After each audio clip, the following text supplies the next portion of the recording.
Education and redemption. Redemption is simply an act of grace. But who of us all know grace, if it's not only that we have been shown such? Such moments of experience of grace have always left a lasting impression in our mind because it's undeserved. And as a consequence of those experiences, we have learned to live and to choose grace. So I can confidently say that all the teachings and education that comes from the Bible is for us to learn and to adopt grace in contrary to judgment, punishment, and death. Sometimes it takes some reflection for me to try to understand what the author means and intends with these titles. I mean, education and redemption. But then I get this interesting twist that I'm not quite sure this is exactly what he meant, but it's interesting to me. He talks about how Jesus is the reason and the way for our salvation and redemption, but that he was also a teacher. And this is very important. There are tons of stuff that God is trying to convey to us, to help us understand, to teach us. And the process of redemption, it's also an important process of learning and education. God created us in his image, and we may speculate about what it really means, but the angle of the lesson is that God created us as beings who can have mental interactions with him. We can reason and grow in that and reflect him, reflect his image as we grow. Our way of learning starts the moment we are born. We learn how to eat, how to walk, how to talk, and etc. It's a learning curve all life long.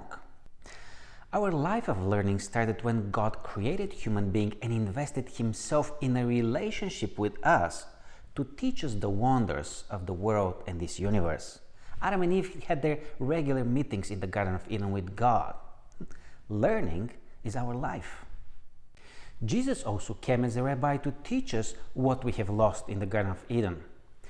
Christ's mission was not only to become a sacrifice, but to explain and to teach us what is the meaning and what was the value of this grace shown to humankind, because we went a different path from God. We can't earn grace, but we can learn it. What a powerful and liberating thought is this in our lesson. It's funny how often Christians are ridiculed for being naive and believing nonsense. Paul talks how God chose the foolish things of the world to shame the wise. There is so much more that our minds can be open to if we let God, who heal and open our eyes. It's a crazy experience, just like redemption.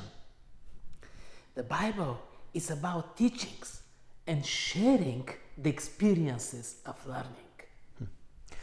We will not be able to cover the whole line of thoughts in the study today of how the whole Bible, starting from the Moses and the prophets then and the Gospels, are available for us to educate us in knowing God, in knowing grace and knowing redemption.